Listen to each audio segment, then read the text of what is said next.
Ladies and gentlemen, boys and girls, welcome back to another episode of the Rob Prospect Podcast. We are back for part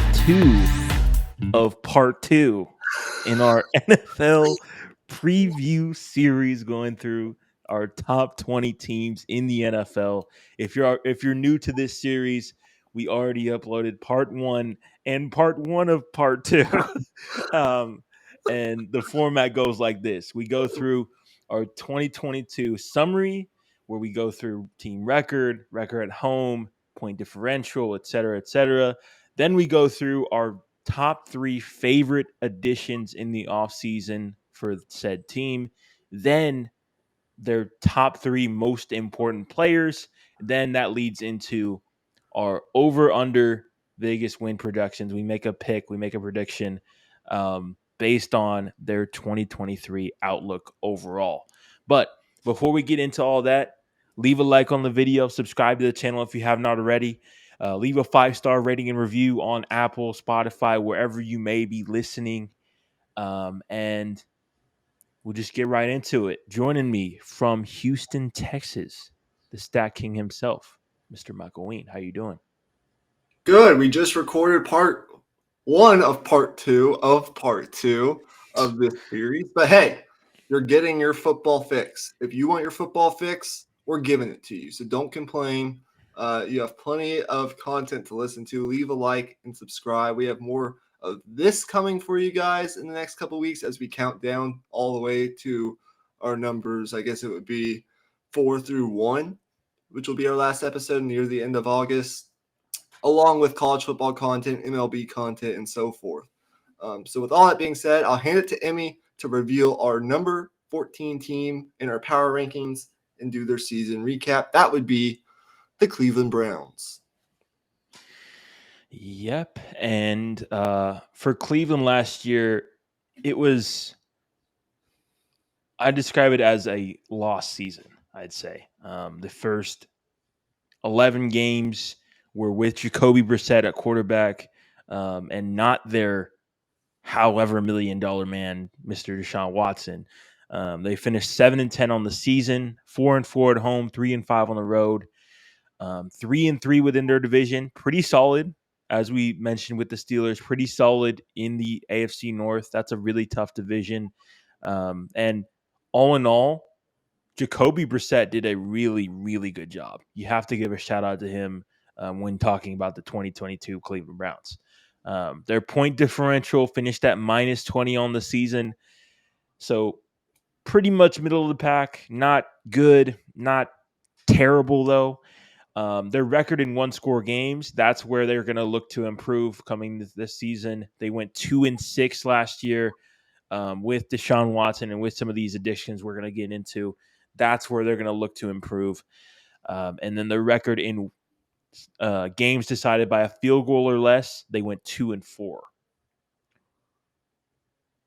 Yeah, and some of their significant wins at the Carolina Panthers in week 1, 26-24. They beat down on the Bengals 32-13 in week 8. That was a significant win. They also had a significant win week 3 against the Steelers, but also against the Baltimore Ravens in week 15, 13-3. That point differential, it sort of goes back to what we were saying about the Steelers in part 1 of part 2, in that they had a couple stinkers littered throughout their schedule, which kind of skews that point differential. They lost in week 6, 38-15 to the Patriots for whatever reason. I don't remember that exact game, but they had that bad loss, and they also lost 39-17 at Miami. So they had some decent sized losses, but they also had some really good wins. So with all that being said, now we will transition into our 3 favorite and or best acquisitions that the Browns made in the offseason. And I'll start us off. My number 3 was outside linebacker Zadarius Smith, who they acquired via trade with the Minnesota Vikings for, I think, a couple of day 3 picks. Really like this ad. The Jadeveon Clowney thing, in some respects, just didn't work out all the way. He wasn't necessarily available all the time. While he was solid in the running game, he just didn't always complement Miles Garrett to the extent that I think the Browns were hoping for. And they go out and get a proven, like year after year, highly productive player at the pass rushing spot to pair with Miles Garrett. He led the Vikings in pressures and quarterback hits last year, finished with 10 sacks. And now Cleveland, when you look at this pass rush, they have two of the five players in the National Football League who have finished with 10 or more sacks in at least three of the past four seasons. That would be Miles Garrett and Zadarius Smith. I think it'll I think Miles Garrett will elevate Zadarius Smith at this stage in his career, but I also think Zadarius Smith will help Miles Garrett. They will help each other. And I think this was one of their better ads. Low risk, high reward, in my opinion, for the Cleveland Browns. Yeah, definitely. For my number three, I went with Dalvin Tomlinson, interior defensive lineman, who they also plucked from the Minnesota Vikings. Um, when talking about the 2022 Cleveland Browns, a lot of the focus is on Jacoby Brissett, but really a lot of their problems was in run defense. They got ran all over last year, and that interior defensive line. If you're a longtime listener of this podcast, I called them out for it just like straight from the jump. Like that interior defensive line last year was terrible. I'm gonna keep it a buck.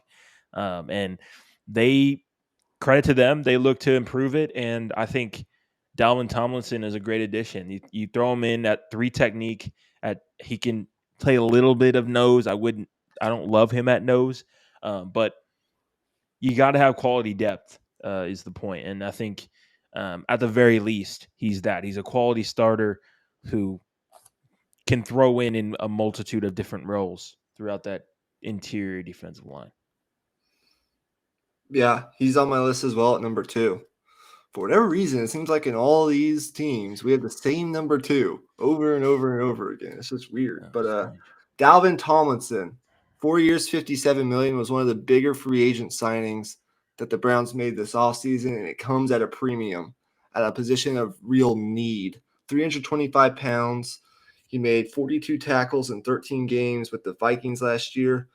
Man, the Browns, they really uh, dug deep for those Vikings riches this offseason. He strengthens the interior of their defensive line, uh, significantly helps that porous run defense. And porous, I think, would be being kind. 10 quarterback hits. He was effective in pass rush, had 2.5 sacks. But that's not the reason I think the Browns went out and got this guy. They went out because he will plug up the middle and help the run defense significantly. Good player. Um, so yeah, I have Dalvin Tomlinson there, and then I guess I'll just go ahead and get into my number one. It was Elijah Moore, who, like Zadarius Smith, they also acquired via trade before the draft. Um, he's just going to add some much needed versatility and speed to this wide receiver room. They have some established weapons there already with Amari Cooper, who they acquired, I believe it was last offseason, and then Donovan Peoples Jones, who's turned into a really solid NFL wide receiver. But they needed some more speed and versatility. I think Elijah Moore can play the slot. I think it was a really smart trade by the Browns front office to go out and get a third guy. And you can't forget about the fact that they have David Njoku returning as well. So I really like the addition of Elijah Moore to the offense. Yeah, I think if you go through some of the reports out of Cleveland Browns camp, and Elijah Moore has reportedly just been absolutely killing it in camp. Just um, he's showing high end traits, is what the word is out of that camp. So, I mean, if those reports are true, man, I mean they're looking at a really good group of weapons, and all that. I mean, Elijah Moore was my number two guy on my list as well. So we had the same guys just in different order. I had Elijah Moore, then Zadarius Smith. I mean, Elijah Moore out of the draft, everybody loved the fit in New York. It just didn't quite click for whatever reason, and um, I don't think it was Elijah Moore's fault. I don't think it was the Jets' fault. I think it just didn't work. Um, I think new lease on life in Cleveland, new start, a little bit of a refresher. Has been in the league a couple of years now, knows what he has to do, and I think you'll find a much more successful Elijah Moore this season. And then my number one spot, I did Zadarius Smith. Really at number one for me, just because that pass rusher opposite of Miles Garrett is just oh so important for this Cleveland Browns team. And they haven't been able to find the right guy quite yet, but I think Zadarius Smith could be that. And if he stays healthy, he's not only going to provide quality pass rush, but also he's a really good run defender as well. He sets the edge well. He's very disciplined, and that's going to be a big plus for this defense. Absolutely. So with that, we can move on to our three most important players for the Cleveland Browns in 2023 before we finish up with our outlook and over under win total prediction. I guess it sort of in order, but not. I mean, you can switch these guys around. For me, at number 3, I put Nick Chubb. He's one of the more important players on this team. Consistently great. Every year of his career so far has averaged at least 5 yards per carry in running the football. He's durable. Has only missed 6 games. Now, knock on wood, but very durable at the running back position. And I think he's in for another big year. Keep in mind, the Browns did not re-sign Kareem Hunt nor Dearness Johnson from their running back depth chart. I'm not sure. I haven't been in tune with who else they added at the running back position, but no more splitting carries, man. It's Nick Chubb's backfield. And I think he needs to stay healthy if they really want to achieve the heights that they want to achieve. Yeah, absolutely. My number 3, I had Denzel Ward. To me, he is one of the most underrated players in the NFL in general, not just at the cornerback spot. And you look at what he's asked to do on a game-to-game basis. He's shadowing the best wide receiver on every single team that the Browns play. They run a lot of cover 4 stuff, but regardless, Denzel Ward is there shadowing the opposing team's best guy. And when you're running a lot of quarter, half, Fangio style defense, when you have a great corner, it allows you to have the quarter side be to the strength and have Denzel more on a island. And that really gives you more flexibility and that allows you to do a lot of different things as a defense. And you look at their pass defense last year, they were top 10 in the NFL in most pass defensive metrics. And if that's going to continue into this year, a lot of it is going to be on Denzel Ward's shoulders. Yeah, I thought about putting one or two of those guys from this Cleveland secondary in here, but I went in a different direction. For me, my number 2 is going to be Myles Garrett. Look, Garrett, you go back and forth about where you want to rank edge rushers in today's NFL. I think it could be a good segment. There's TJ Watt, there's Nick Bosa, there's Micah Parsons, there's Myles Garrett, of course. There's some other guys mixed in there. But I think he's poised for his biggest season yet. Improved talent around him. Dalvin Tomlinson on the interior with the guy they drafted out of Baylor, who I think will add another guy there as well. Zadarius Smith, their addition that we talked about earlier. When you look at the Browns pass rush last year, it was Myles Garrett and then not a whole lot of production elsewhere. Garrett contributed 16 of their 34 sacks last year. That's a number they need to improve on this year. I think they will. I think Garrett will be a big part of that. He needs to stay on the field because when he does not play, the Browns are 3-11. So he's obviously a really important figure to this team, one of the best players on this team, period, if not the best. So that's my number 2. Yeah, 2, I had the exact same. Miles Garrett, man. I think,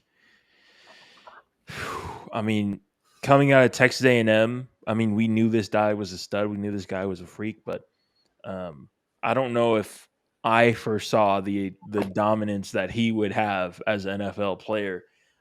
He's really just grown to be just extremely polished, and just he matches speed and power so well, and there's no one move that you can scout on Miles Garrett. He's just got so many in his bag, and to me that's really the trait that you see so often in pass rushers nowadays that you didn't really see before. Really, like, you go into late 2010s, late 2000s, you have guys like Dwight Freeney who, I mean, Dwight Freeney is going to come with that spin move. Like, that's his move. And he's going to do everything that he does off of that spin move. But guys today, I feel like they've got just such a deep bag of moves. Yeah, and real quickly, my number 1, Deshaun Watson. We've sort of already addressed it a little bit in our quarterback bracket episodes that you guys need to check out. We'll be coming with the finale that goes through the final here pretty soon in the near future.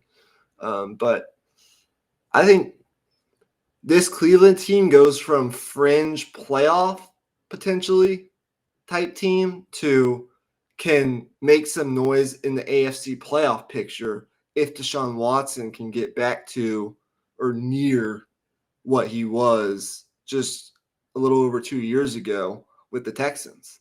And that is an elite top 6 quarterback in the National Football League. Now, he may have lost a step or two, but if he gets anywhere near that, man, Cleveland could really make some noise. And he is going to be the most important part in determining where this Cleveland Browns season goes. No question about it. Oh, definitely. I went with Deshaun Watson at 1 as well. It's really hard to say what he'll be in 2023. If the guy from 2020 shows up, the guy who played for the Houston Texans 3 years ago, I mean, that's a top 4 quarterback, and that's possibly the best quarterback in the division. I mean, it's really him, Joe Burrow. I mean, potato. You take your pick. But I mean, he's got the ability. He. There's no question about that. It's just whether or not it's still in there. Um, my guess would be yes, sort of. I think he'll get back to top 10 level quarterback play, maybe top 7 level quarterback play, but I don't know if he'll get back to top 4 quarterback play and among those big 3 guys, Burrow, Mahomes, Allen. I don't know if he'll get all the way to there, but no matter the case, his play is going to decide how far this team goes. Right, exactly. That's all that really needs to be said. Yeah. So with that all being said, I'll go first on this one. The outlook in the over-under win total projection for the Browns. We've covered last year. We've covered the offseason. We've covered the most important players. The over-under win total, and I just want to make sure we're on the same page again, was set at 9.5 for this Yep. Cleveland Browns team. And when Emmy and I were ranking this quartet of teams, we had a hard time and we went back and forth because I think all these teams that we've talked about so far, the Giants, the Steelers, and the Browns are all really, and even our next team are all really kind of like, if things go right, these teams could very well find themselves in the playoffs. Like there's a real chance of that happening, and they could maybe even win a playoff game. But there's just a couple questions here and there that are just holding us back from going, I think, to another level with these teams and ranking them even higher. Because on paper, these rosters, when it's all said and done, are really, really good. The Browns roster, really, really good. The Steelers roster, pretty damn good. I mean, we can go on and on about the little things on paper, but there are just some minute questions here and there, like Deshaun Watson and what he's going to look like this upcoming year, that are just why they're ranked where they are. They're kind of in that fringe playoff area. Um, and, we went back and forth between the Browns and the Steelers, but ultimately, this is how I view it. The over-under set at 9.5. They won 7 games last year. Their schedule, especially to open up, is hell. Cincinnati at Pittsburgh, 2 division games right off the bat. And if they lose both of those games, which isn't out of the realm of the possibility, they're already digging themselves a hole. I don't think they're going to, but, and I haven't gotten into the depths of going game by game quite yet, but, it doesn't get any easier from there. I mean, Tennessee on a short week, then Baltimore. At least they get a bye in week 5 after that 4-game stretch, but it doesn't get any easier after that. San Francisco, at Indy, at Seattle, at Baltimore, Pittsburgh again. Their schedule is brutal. Now, despite what anyone says, there's no schedule in the NFL that's easy. I mean, you can get an easier schedule depending on how things break and your opponents and what divisions you're playing, that sort of thing. But there's no schedule in the NFL that's easy. Like, let's just get that out of the way. All these teams, like, you can be beaten on any given Sunday if you don't bring your A game, flat out, period. So there's no schedule that's easy. I'll just get straight to the point, though. I like what the Browns did this offseason. They addressed one of their major weaknesses on that defensive line. They have a great pass defense. That was one of their strengths last year. They still have a really good offensive line, although I'm not sure if it's as dominant as it has been in the past. They have some really good weapons on this offense. I like Kevin Stefanski as a coach. I don't love him, but I like him. I think he has staying power with this organization. I think it's a good fit. I think we could see Deshaun Watson return to top 10 quarterback level this season, and I kind of expect it to happen. Mm-hmm. But I still think that could happen, and the Browns could still find themselves around the 9-win mark. I think that's totally plausible given the strength of their schedule, the strength of the AFC, the strength of this division. I think it's totally possible that the Browns and the Steelers both find themselves around the 9-8 mark at the end of the season, both as really good football teams. And depending on how the head-to-head matchups work and the tiebreakers work, one of those teams will make it and one of those teams won't. I think it just makes sense that way. I'm taking the under for the Browns of 9.5, not because I don't think they can't get over, not because I'm being a hater as a Steelers fan and a division rival, but because I just think their schedule's super tough, and I think they could still have a great season and still find themselves at 9 wins. It's hard to get to double-digit wins in today's AFC. It's just a matter of the fact. So I'm not taking the under because I don't think they're capable or whatnot. I just think right now I envision it as these two teams, the Steelers and the Browns, very similar, both good rosters on paper, both have high hopes for what they could achieve in 2023, but there's just a couple questions that have to be answered before we can go a step further, and that's where I stand.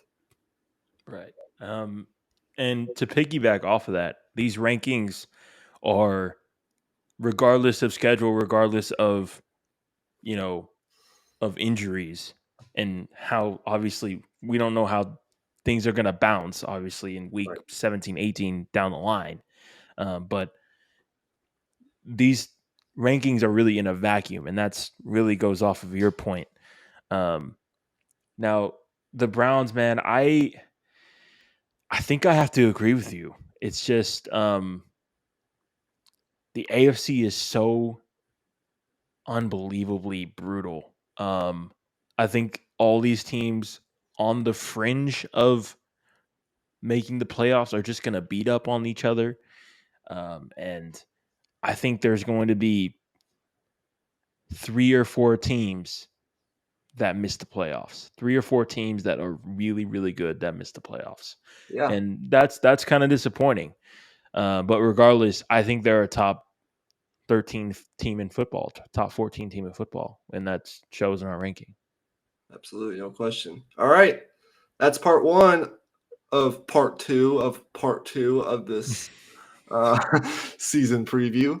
Um, Now we will reveal our last team for this quadrant, which will be the Detroit Lions. Number 13 on our list, just above the Browns and the Steelers and the Giants, of course. We viewed all four of these teams very similarly, but to get into their 2022 season recap, I don't know why I keep saying 22. I guess I could. But their season recap from last year, you're looking at a 9-8 football team, a team that really caught fire towards the end of the year and could have ended their season on like something crazy like a 7 or 8 game winning streak, but had a weird loss mixed in there somewhere. 9-8, 4-4 on the road, 5-1 in their division. They were actually very, very good against the NFC North for a change. But they did end up barely missing the playoffs. This was a team that by the end of last year's regular season, a lot of fans across the National Football League wanted to see the Lions in the playoffs. I think if you were to ask most after how last year's regular season ended up playing out, who would they have rather seen in the playoffs, this Lions team or that Seahawks team that made the playoffs? I think more often than not, you would get an answer of the Lions. But that's just me. That's how things played out. The Seahawks ended up giving the Niners a run for their money in some of that playoff game, but that's end of story. They were a really good football team, though.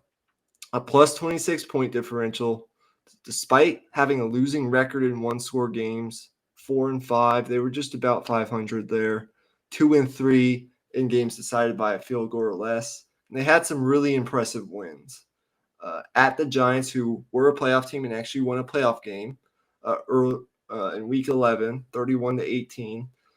They beat the Jaguars at home, who also won a playoff game, 40-14 in Week 13. And they beat the Vikings, who had a very good regular season, only lost 3 games, one of which was to the Lions, 34-23. And those just aren't wins. Those are significant wins. I mean, beating the Giants by 13, beating the Jaguars by 26, beating the Vikings by 11. This offense was very, very good, led by Jared Goff, who we've talked a lot about in our quarterback bracket. But the defense needed some work. And that's where we're going to get into our 3 favorite offseason acquisitions for the Lions. And I will let you start us off. Yeah, my number 3 favorite offseason acquisition for the Lions was Jahmyr Gibbs, their first round pick, who they selected 12th overall and surprised many, including me.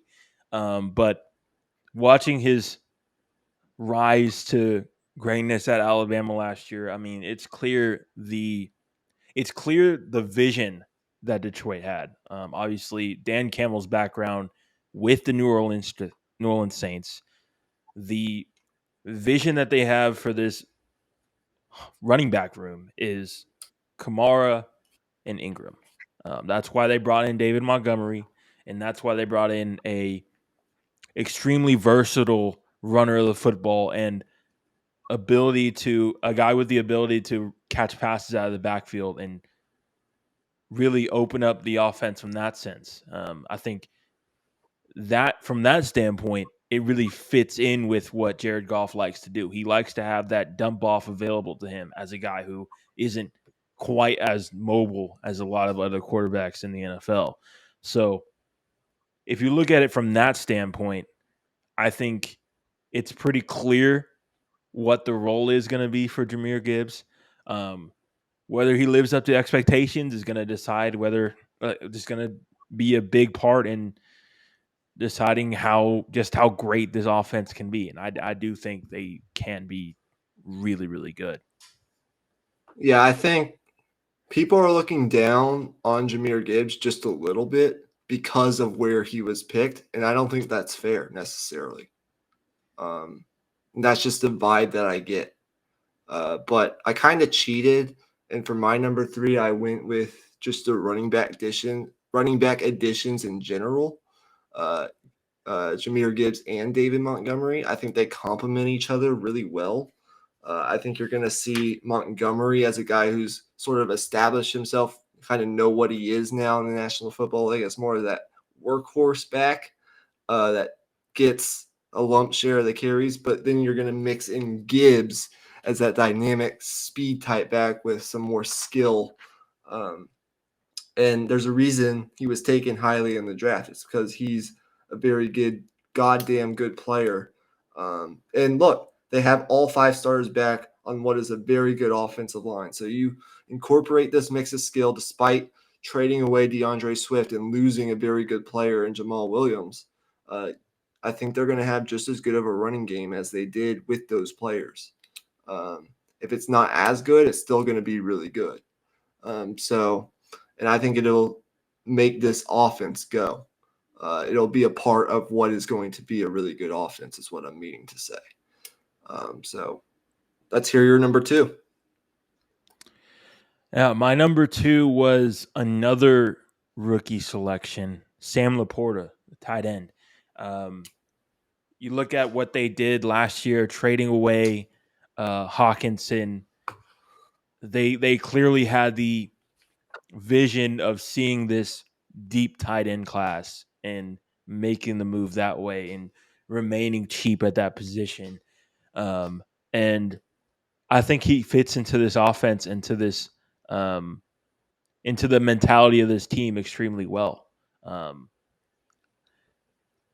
in terms of what he'll be year one, I mean, rookie tight ends don't have the greatest track record in terms of great production, but um, just stepping in as someone who will block in the run game and make his presence felt there, and just be another target that Jared Goff can go to on third down. I think he'll at the very least be that in year one. For my number two, and I think that's a great pick, I went with another rookie selection, but it wasn't actually Sam Laporta. Maybe you can guess where I'm going, considering how much help the Vikings needed. Not the Vikings, the Lions needed in their secondary. Although the Vikings also needed some help in their secondary. I went with Brian Branch, second round pick out of Alabama. Um, he might be my favorite player of this Lions draft. Was one of my favorite players coming into the draft this year. His versatility, he played some single high safety at Bama. He played uh, in the box at Bama as sort of that box safety linebacker hybrid. He played some slot corner. He played a little bit of everywhere and was just an absolute playmaker beast on that Alabama defense. He's a well-rounded football player that's going to come in, contribute right away. I think he was one of the, for what he is as a player, one of the best pound for pound players in the draft period.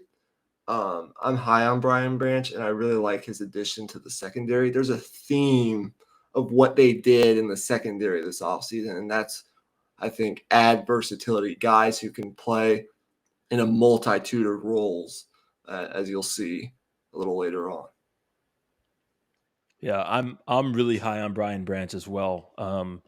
We both pounded the table for him, like as a podcast in our pre-draft coverage, and I considered him, but they have a lot of depth in that secondary now, and I just kind of I'm gonna have to see where they throw him in, but because they had a lot of great moves, obviously, but and I think he'll make an impact, but we'll see where they throw him in. I'm interested to see the role they have for him.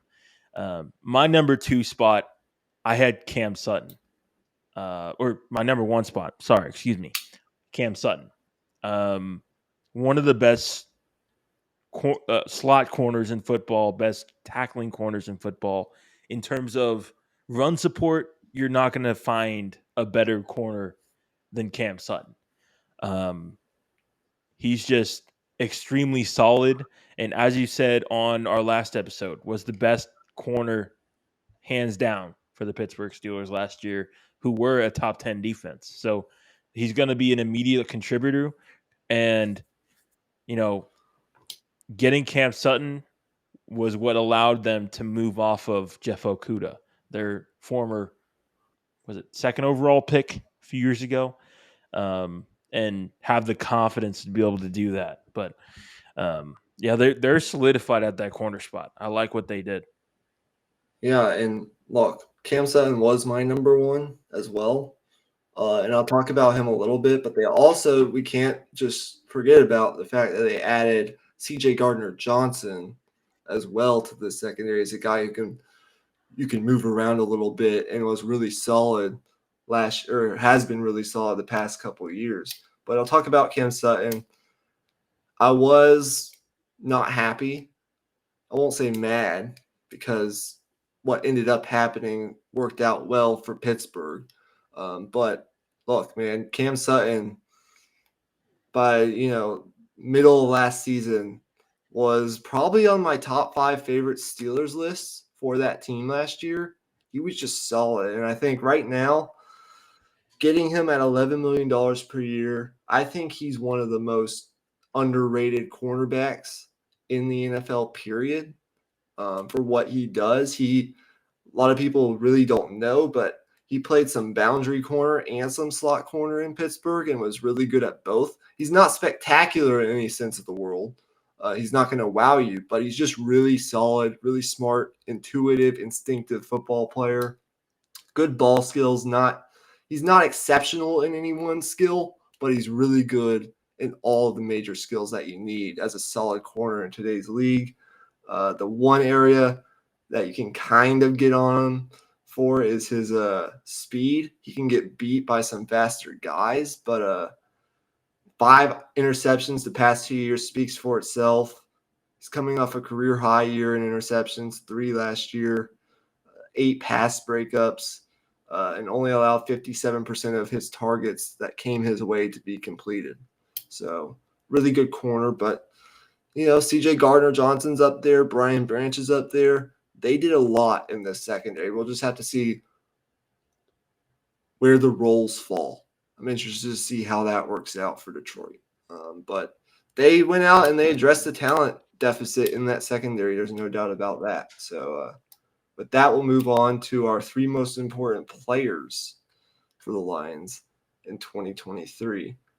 Let's hear your number 3 first.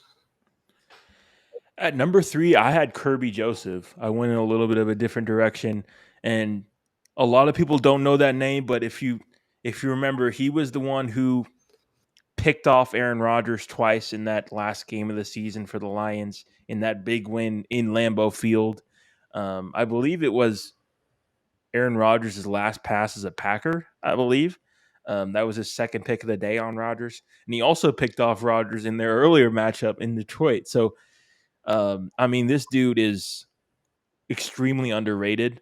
I like comparing him a lot to like a young Kevin Byard from the Tennessee Titans. I think that's the type of player that he is. I think now going into year 3 of his career, I think he can really take a step forward in terms of being that. It's really just all about consistency now for him because he already has all of the splash plays. Yeah, they have so much versatility in the secondary. Kirby Joseph, Yeah. Tracy Walker is also back at that safety spot. CJ Gardner Johnson could play some safety if you wanted him to. So could Brian Branch, Cam Sutton at corner. The list goes on and on. They also drafted Emmanuel Mosley, who we haven't even mentioned yet. So, man, they actually did some work there. But for my number 3, I went with Aiden Hutchinson. He is absolutely important to this team. 9.5 sacks last year, a very productive rookie year. He came in as advertised, 3 interceptions, made some splash plays, but he is going to be relied upon when you're talking about this Vikings defensive line and what they're going to do from pass rush standpoint. Last year, they finished with 39 sacks, Hutchinson was a big part of that. I'm not exactly sure what else they did on the free agent front, but in terms of from a pass rushing standpoint, but I absolutely think Aiden Hutchinson, the number one pick of last year's draft, will be a big part of this team moving forward, especially this season. Yeah, definitely. Um, for my number two, um, I went with Jared Goff.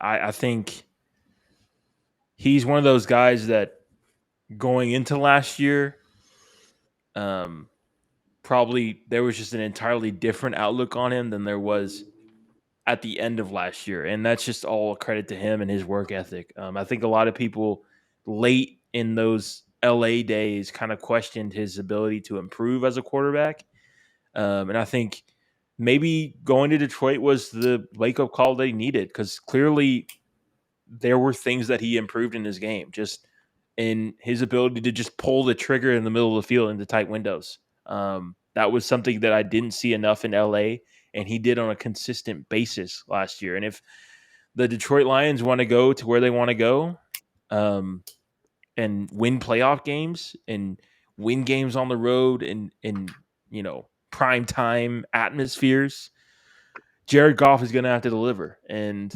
um, I think he will, but come playoff time, you never really know until you see it. Yeah, for my number two, I'll just do my number two and number one.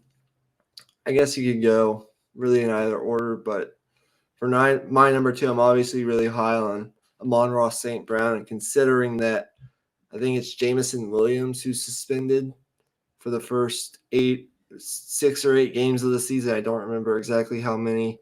I think he's on the verge of like fringe stardom at the receiver position. Uh, Working really hard in training camp. Um, I'm just really high on what he does, his versatility, what he's been as a receiver the past couple of years for the Detroit Lions, driving this offense as Jared Goff's number one target the past couple of years, along with TJ Hawkinson, but obviously they ended up trading him away. And I think once Jamison Williams is implemented back into this offense, he'll only be even better. And then Jared Goff, number one, coming off his best year since really 2018. And we've talked about it in our quarterback bracket episodes. 4,438 yards, 29 touchdowns, only 7 interceptions. And when you look at the Lions offense, which was really good, they were 6th best in EPA per play, and Goff ranked 3rd best in EPA per dropback. He was really a top 10 quarterback last year in every single category that you look at. And if he's not top 10, he's top 12. So I think there's under this offense and what they have with offensive coordinator. Gosh, what is his name? He's really, really good. Ben Jones, is it? Yes, Okay. might be Ben Jones, something along those lines. Forgive us if we get that wrong. Ben Johnson. Ben Johnson. Ben Johnson. There we go. I think Goff is going to continue to be a really solid guy for the Lions. So now the question then becomes, how high can the trains, how high can the plane soar with Jared Goff as your quarterback? But he's really, really good. He'll get you to the playoffs, and if you surround him with the right talent, he can even maybe get you to a Super Bowl. Maybe. Yeah, definitely. And like I said, I mean, going into last year, I mean, people were ready to ride off the dude. And especially when they started off 1-4 or 1-5, whatever they were, Yeah. people were already just off the Goff train completely, ready to fill in whatever rookie quarterback into that role. And then things really started to come around. At my number one, I had Aiden Hutchinson. Um, I think the one question I had about the Detroit Lions offseason was, as high as I am on Jahmyr Gibbs, I really do think the question lies in, could they have gotten a more impactful position at that 12 pick spot? Particularly a pass rusher opposite of Aiden Hutchinson. And I think maybe they saw someone in house and were like, we're good on that. But I really do think if they had said, we're going to trade up for Tyree Wilson, or we're going to go ahead and draft a Brian Brzee or a Lucas Van Ness or someone of that nature, I really do think people will be looking at the Lions that much higher going into the season. Just because they're putting so much on the shoulders of Aiden Hutchinson in terms of pass rush. Isaiah Buggs is great, but I just don't know if he's the high production 10 sack guys that maybe they see him as. And even Aleem McNeil as well. Those are two guys on the interior of their defensive line who are really, really good. But in terms of an opposite edge rusher to complement Aiden Hutchinson, it's really not there at the moment.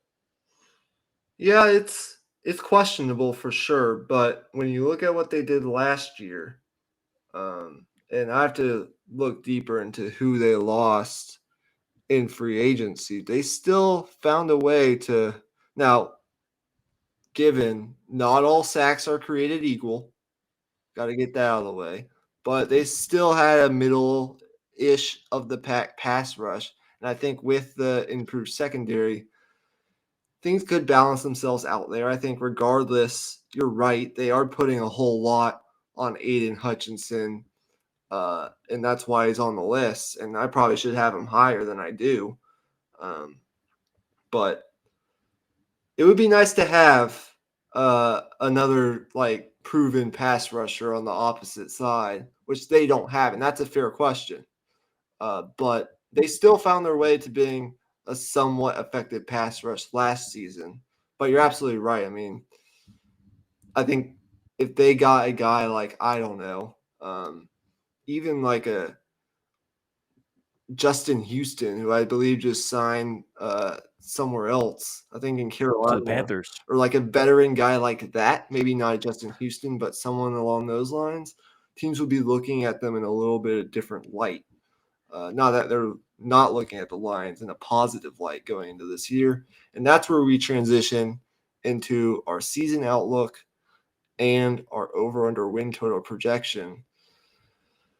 The win total, finally, for the Detroit Lions is set at 9.5. There are some high expectations for this team going into this year in a division that changed this offseason. Let's just be honest. The biggest of which being that the Green Bay Packers no longer have Aaron Rodgers. The owner of the Detroit Lions for the past 15 years is now gone. With that being said, what do you envision for the Lions in 2023? And are you picking over or under 9.5? I think, for one, I think this division is going to be extremely interesting. I think the division battle between them and the Vikings is going to be extremely close. Obviously, the Vikings were the team we had addressed in part one of this series, but I really don't think the gap between those two teams is really that big.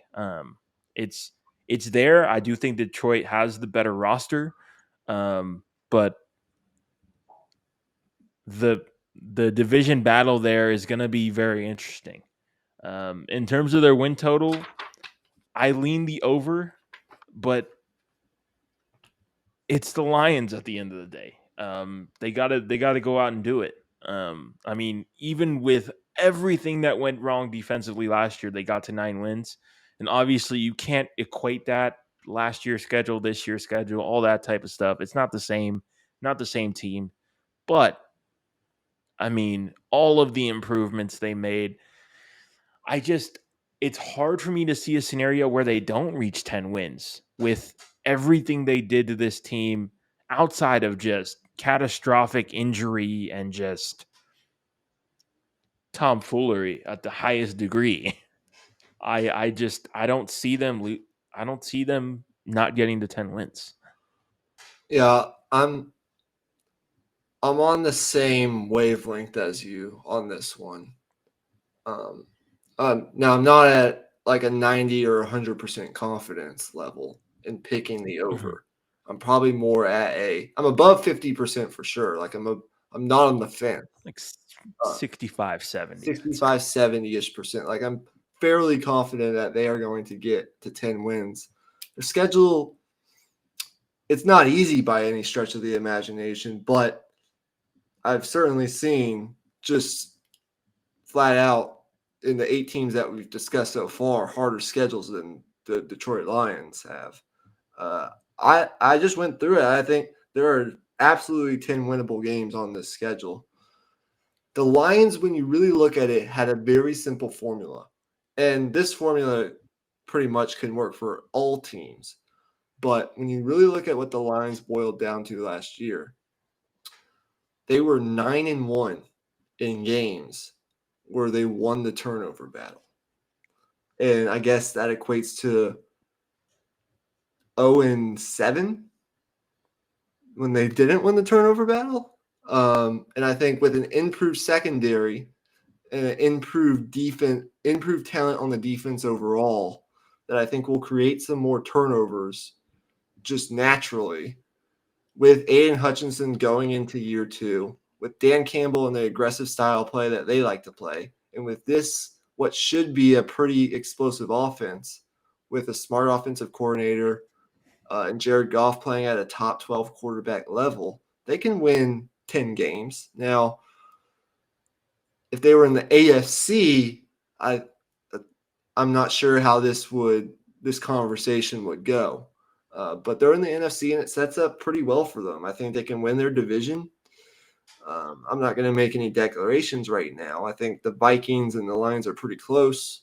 Um, they'll be pretty close when it's all said and done, as I think the Vikings will pull back a little bit in their win total, and the Lions will maybe take a step up. I think they'll both be sitting around the maybe 10, 11 win range, Right. sort of like I think the Browns and the Steelers will be neck and neck, really, but maybe in a different segment of their division. I think the Lions, given all those reasons, can absolutely get to 10 wins, and that's the reason I'm taking the over. But it's not 100%, but it's definitely more than 50% confidence.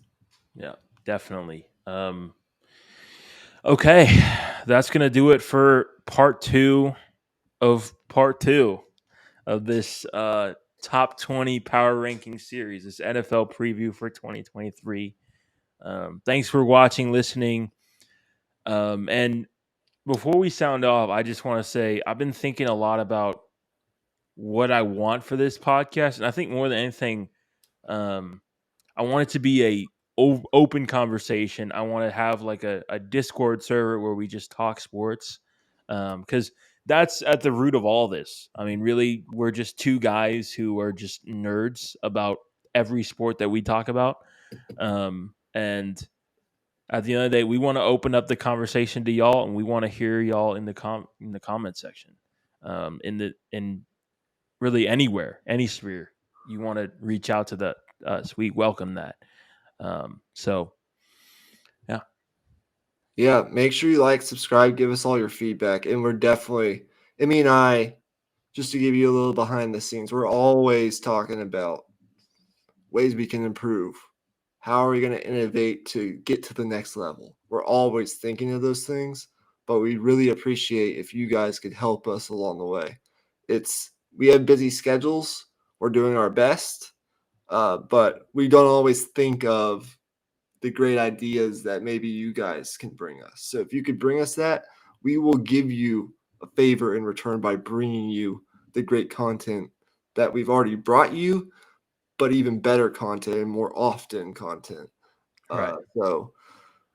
It's a busy August. I have a couple little announcements I want to make before the sign off. Number one, there's no real football on for another 2 weeks in terms of regular season football. College football returns in about 2.5 weeks. The NFL regular season won't start till early September. We've got a couple more weeks to go, but there is preseason football on. In addition to all that, as we're about 1 hour from midnight on in the Central Time Zone, which we are both in right now. Despite there really being no meaningful football on, there are things to watch. And I kind of want to end every episode from now on by giving you guys some other sports content recommendations, whether that be, TV series or articles to read or things to go look at. Just because, I mean, you have other interests. You have other interests than just our podcast, most likely. And I'm pretty plugged into everything when it comes to this type of stuff. So at midnight, Netflix, this has been a big story the past couple of weeks. They are debuting the Johnny Manziel documentary, told by the man himself. One of the biggest what if type stories in sports, period, I think, of the past 15 years. He's the narrator in the documentary. It's called Untold Johnny Football, and it debuts on Netflix here in about an hour. Goes through his life at Texas A&M, winning the Heisman, and then all the issues that unfolded after that: drug abuse, almost committing suicide, and it's told by Johnny Manziel himself. So there's none of this like fabrication. Oh, this might be true. This might not be true. It was made by a third party. No, Johnny Manziel opens up in the podcast, or not in the podcast, the documentary. And if you haven't seen the trailer for it, go watch it before it comes out. I really recommend going to watch that. I'll be watching that tomorrow, because just imagine the conversations it's going to open up between Texas fans who see those little tidbits and A&M fans, as they've already been chirping at each other ever since Texas announced they were joining the SEC. It's just going to be even that more fun on Twitter. Yep. Then there's also, if you're into this type of thing, Hard Knocks will debut at midnight with the New York Jets. A lot of people are interested to see what that looks like, considering that Aaron Rodgers and many others have openly said they don't want Hard Knocks, but they're getting Hard Knocks.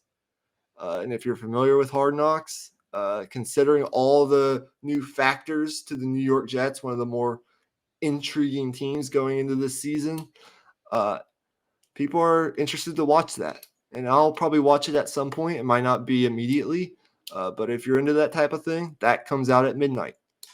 Another thing, Winning Time, the docudrama that I've talked about before on this podcast. If you haven't seen season 1, go watch it. It's on HBO. The docudrama about the 1980s Lakers dynasty. That was absolutely fantastic in season 1. It debuted today on HBO for season 2. That's out. So there's and many other things. The Steph Curry documentary on Apple TV, although I know not a lot of people have Apple TV. I haven't watched it yet, but I really want to. There's no shortage of sports content for me to recommend to you guys while we ramp up to actual football, actual meaningful football. And then lastly, before we sign off, I've been the past week or two, I've been deep in prep and preparing the next 4 to 5 dit hole episodes for you guys. And as we get around 2 weeks, 3 weeks from the Longhorns kicking off their season, we've got a lot to discuss. There's going to be 2 dit hole episodes this week. I just don't know when they will come. And there's been some craziness in college football lately that we'll have to discuss. It won't just be all Longhorn talk. So keep an eye out for that. We'll have 2 more episodes this week on our main feed, one of which will be a college football preview. And when you want to talk about nerding out on a particular sport, I have been nerding out on college football. So I'm excited for that. But with all that being said, just like the chances of you not having content to listen to on the Raw Prospect podcast feed, we are gone. Peace out. Peace out.